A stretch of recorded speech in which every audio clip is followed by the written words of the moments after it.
Good morning. Good morning, Mayor. How are you this morning? You were up and on it this morning. Good morning. Good morning. Good morning. How are you feeling today? I am feeling I'm feeling excited. I'm feeling excited. I have been I've been creative. And so I've been excited about that and some of the things I'm excited about yesterday still. And which will give me reason to start today with a whole lot of excitement. How are you feeling this morning?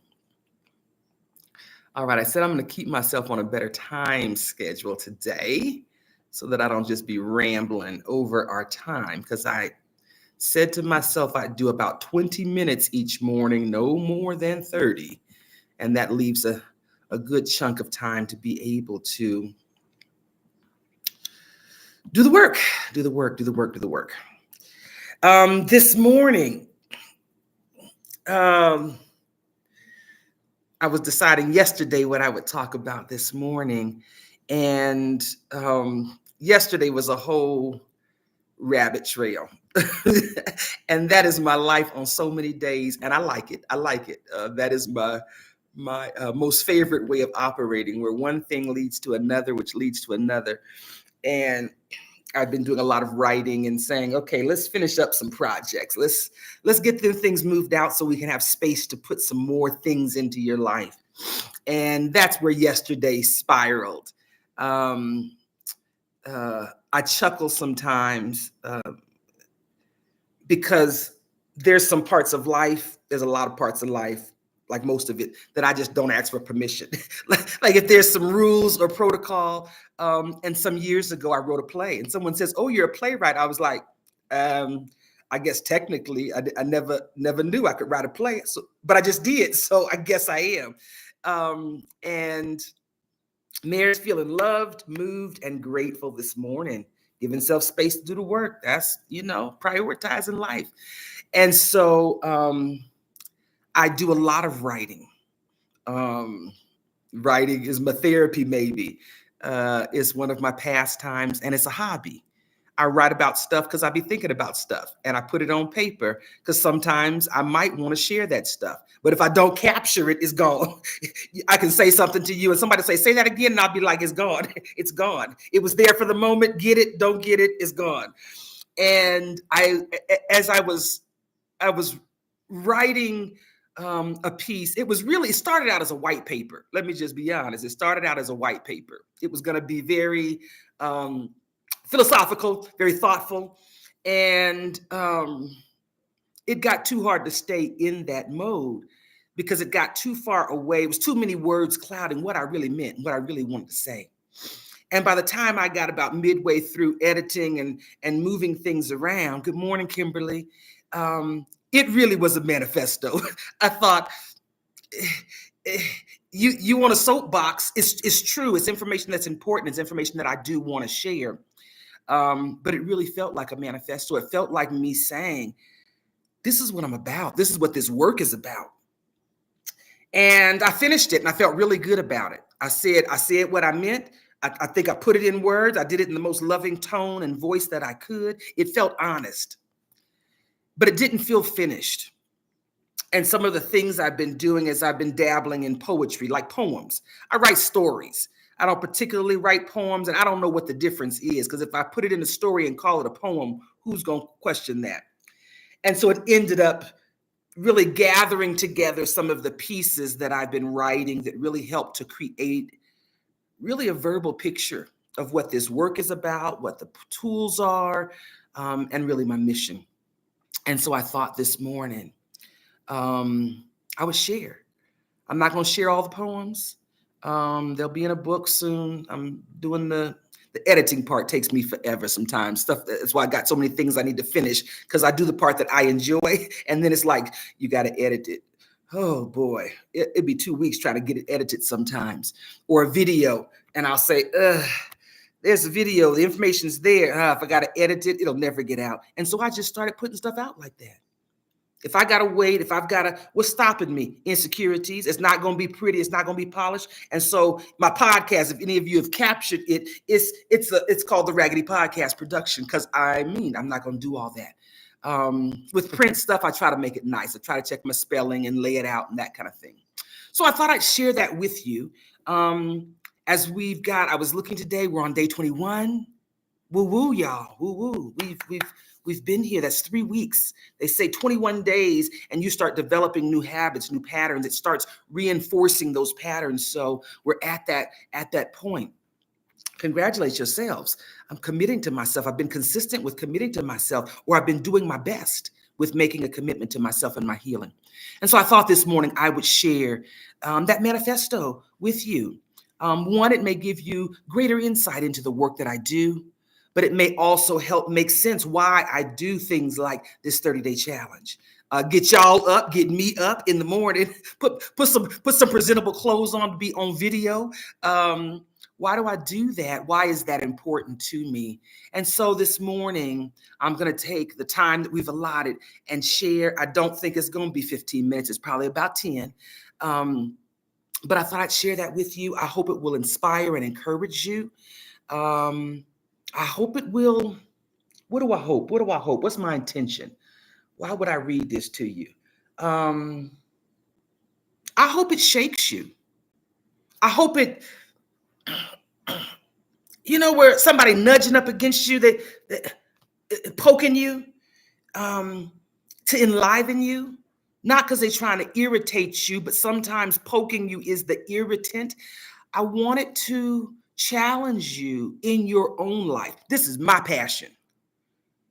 But to challenge you in your own life to say, what are my passions? What is it that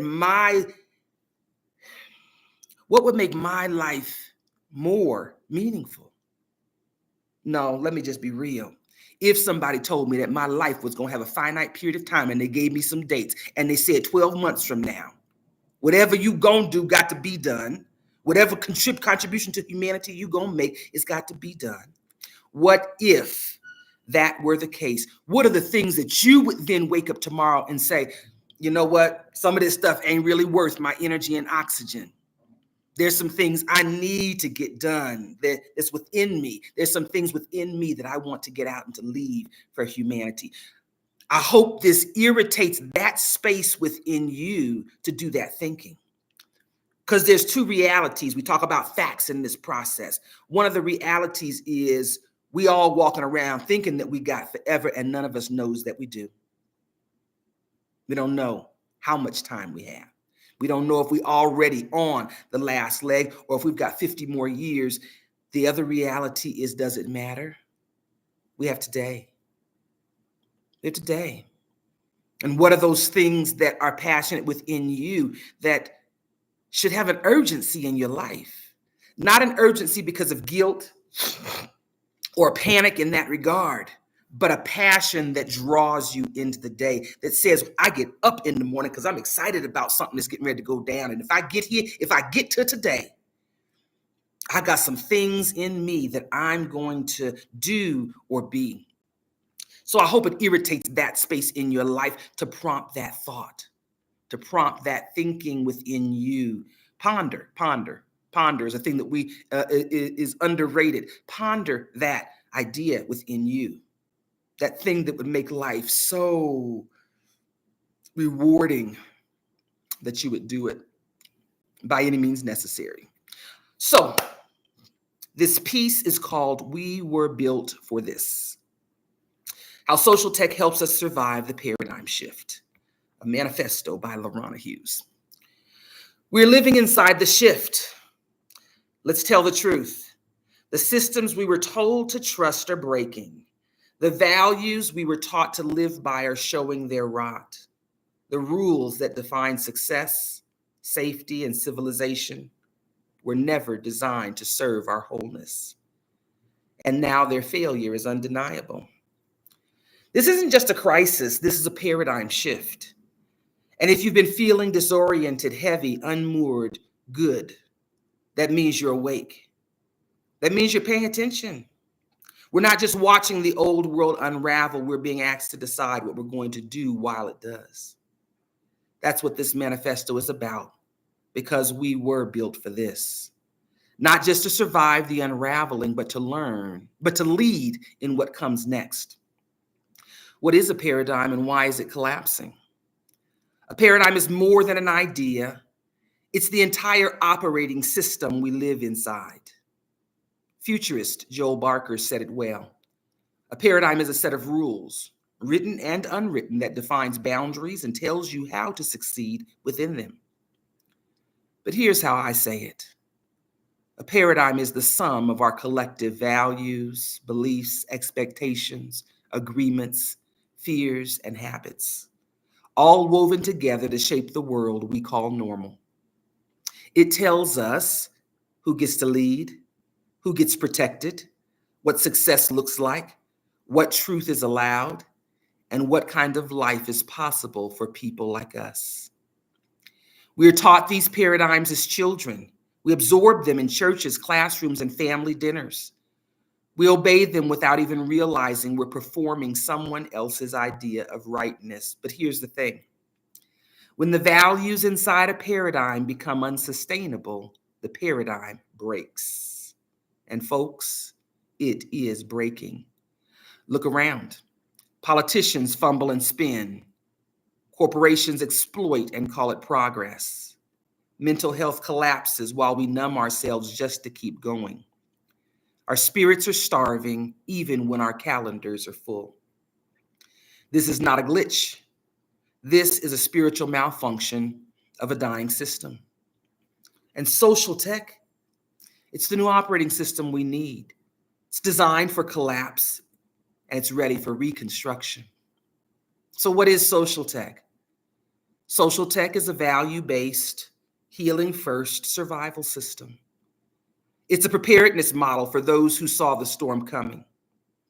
It's a crisis tool for those caught in the floods of life.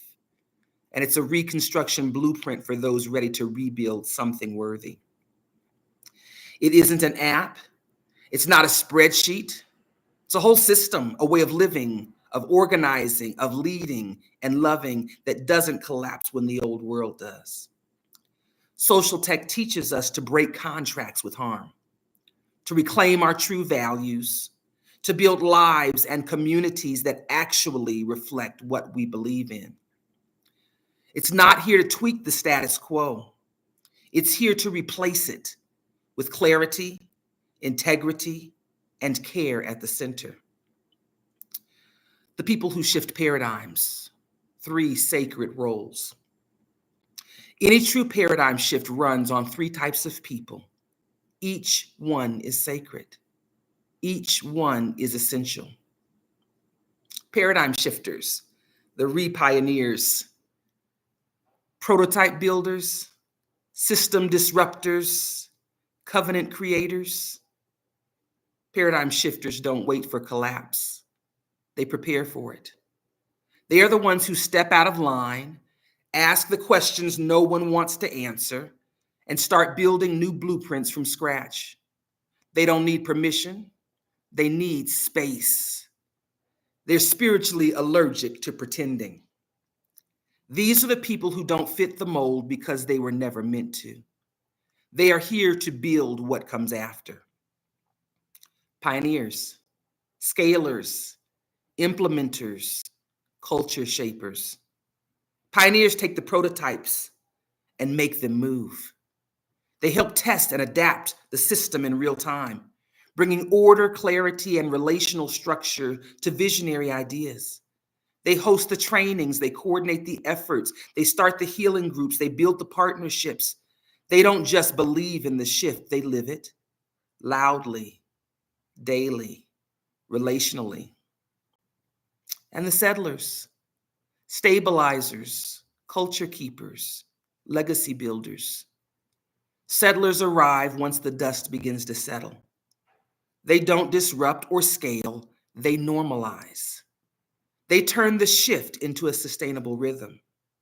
They raise children in new values. They host Sunday dinners in new communities. They build rituals that make the new paradigm feel like home.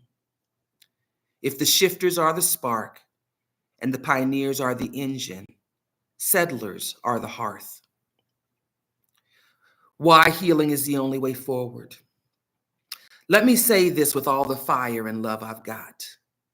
You cannot build a new paradigm with unhealed beliefs. You can't change the world while still carrying survival strategies that were designed to keep you small. You can't lead a community if you're still managing yourself through shame, ego, or fear. You can't build a covenant from control and call it care. That's why social tech always starts with healing, not because we're fragile, but because we're foundational. We use ritual, reflection, emotional tools. We sit in truth and name what hurts. We break the internal contracts we never agreed to, and then we build again, aligned, clean, clear. Healing is not the warm-up. It's the infrastructure. How social tech activity works. This isn't theoretical, it's active, and here's what we do. First, diagnose value misalignment. We teach people to name what no longer aligns.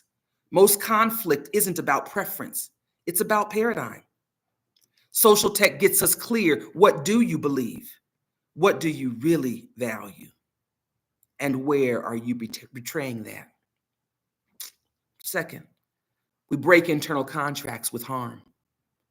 Through tools like meeting with myself and the social tech healing steps, we walk people through the process of recognizing survival-based behaviors, identifying the internalized beliefs that hold them there, and rewriting the contract. This isn't about being better. It's about being true. Third, we build systems that reflect the covenant. We use frameworks like Our House, Our Home and Sankofa circles to help communities build safety, trust, clarity, and sustainable structure. These aren't programs. They're life systems that breathe and evolve and last. And now the storm. Let's not pretend the water is rising. We see it. We feel it. Thunder is rumbling across our institutions. The lightning has started to flicker, and we know the fire it brings will burn away the old illusions. So what do? We build the ark. Social tech is the ark, not a fantasy, not an escape plan, a vessel of community, a container for values and rituals and covenants and communities that we will need when the storm breaks. The ark is not just metaphor, it's model. And when it lands, we do not go back to what failed us. We begin a new journey. The Global Underground Railroad, the road after the ark. Once we step off the ark, we don't wander. We move through a living map, the Global Underground Railroad. This is our next system, a web of healing first, spiritually aligned, justice-rooted spaces around the world. Way stations, guest houses, healing homes, training grounds, new villages, and convertible communities that shift as the needs shift. These are not just shelters. They are embassies of a new world, of a new paradigm.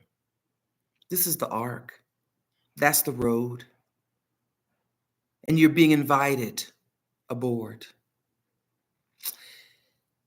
If you know this work is yours, here's where we begin.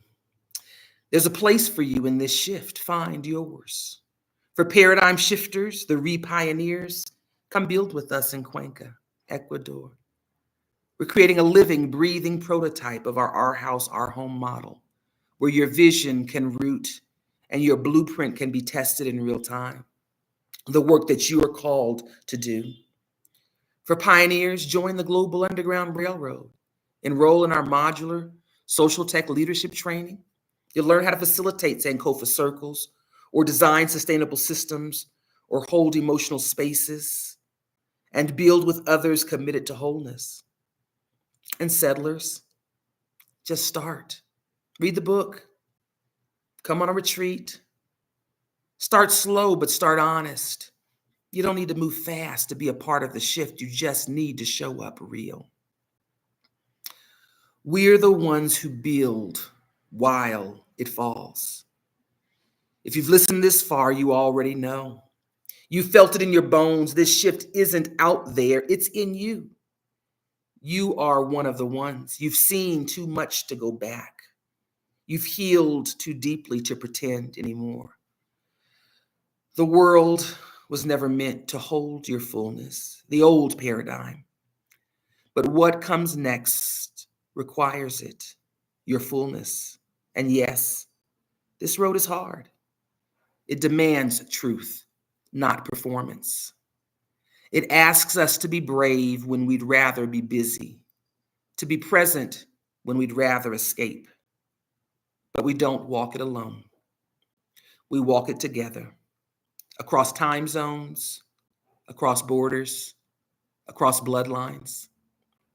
This isn't just a rebuild, it's a remembrance of who we've always been, of what has always been possible, of what will always be sacred: love, integrity, courage, clarity, purpose, and the will to rise again and again until we are living what we believe. We're not asking everyone to do everything. We're asking each one of us to do what we were built for. So let's do it. Let's build. Let's shift. Let's remember our way home. We were built for this, and the time is now. And that is a piece that I call We Were Built for This. So thank you for letting me share that with you this morning. This is some of the things that are swirling for me, and just really redefining where my space is, what my call is, what the vision is, what the work is that I'm passionate about. And so this healing is a part of that, because it starts with healing, so that we don't create new systems that just mimic the old, that we just costume them and put some perfume on it, and it's the same hot, funky mess that we got swirling around now. All right, let's see who's in the room. Thanks for letting me share, guys. Mayor, good morning. Mentally Magnificent, good morning. Kimberly, good morning. Jackie, good morning. Danielle, good morning. How are you guys feeling? Using your feeling words this morning. How are you feeling this morning? Any questions about the steps? There's a link pinned in the top. It's got one of the playlists.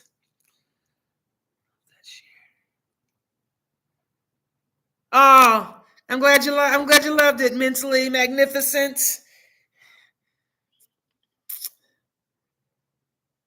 The links are there as a reminder. There's playlist videos that help you with the steps that follow the social tech healing protocols that this challenge is about. If you have questions, I'll be monitoring the chat during these morning times. Feel free to put those questions in the chat. If you're coming in afterwards, feel free to put your feelings. How are you feeling? I took the day off, feeling encouraged and purposeful. Good start to your day, Magnificent. Yes, Kimberly, we were built for this. Audrey Lord says we weren't meant to survive that, the old paradigm, but the new paradigm, we were meant to survive it and thrive in it. We are built for this. Creative, inspired, awesome, Danielle. Can you identify group with that? Have you had a time in your life feeling creative, inspired, empowered, encouraged, purposeful?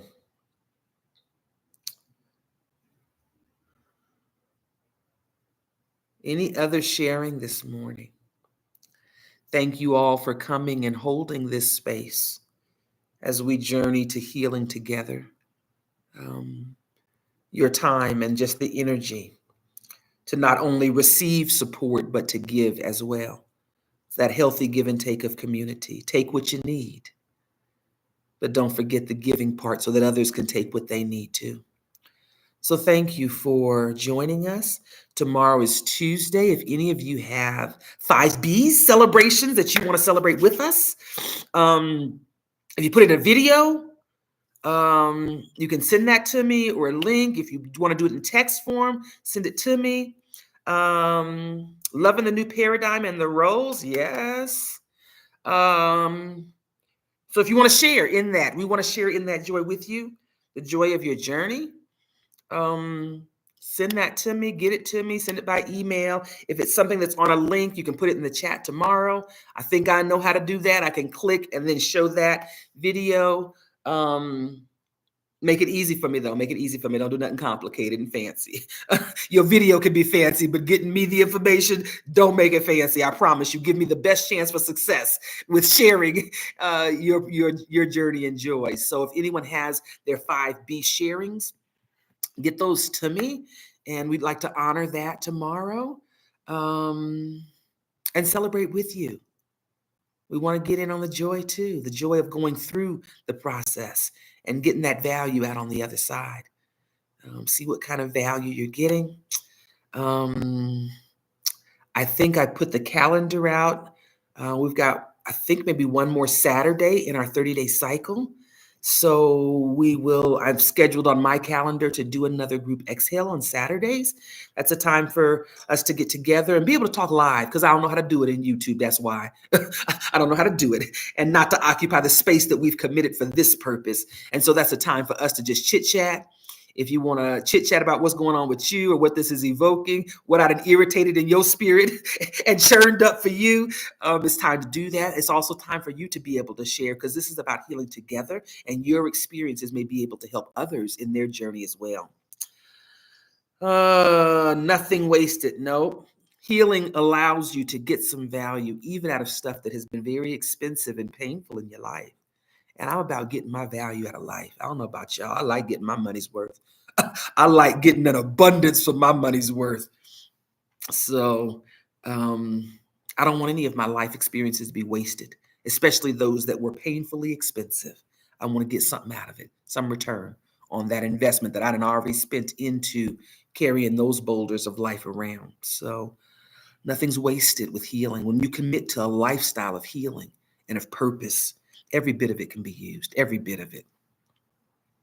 And I dare you to challenge me. Challenge me with that. I might be wrong. I might be. I don't believe I am, but I might be. Only way for you to find out is to go do the deep healing. And then you tell me if you got some value out of it. So really it's a catch-22. So, my experience in my life is wasted. None. Builders. Yeah. Everybody's got a role to play. We need them all. They're different. Learning about yourself is understanding which lane you need to be in, because some lanes we're in. Do what you're called to do, but do only what you're called to do. Stay out of other people's lanes. Life works so much easier when we're in our lanes anyway. That's the easiest way you can get through life. Be in your lane, doing you. All right. Thank you for letting me share with you. That's actually the entrance to the book of poetry. I thought, put a little poetry with it. Like put a little sugar under the medicine, make it go down a little bit easier, maybe. All right, guys, we're going to have quiet time. Thank you again for joining us this morning.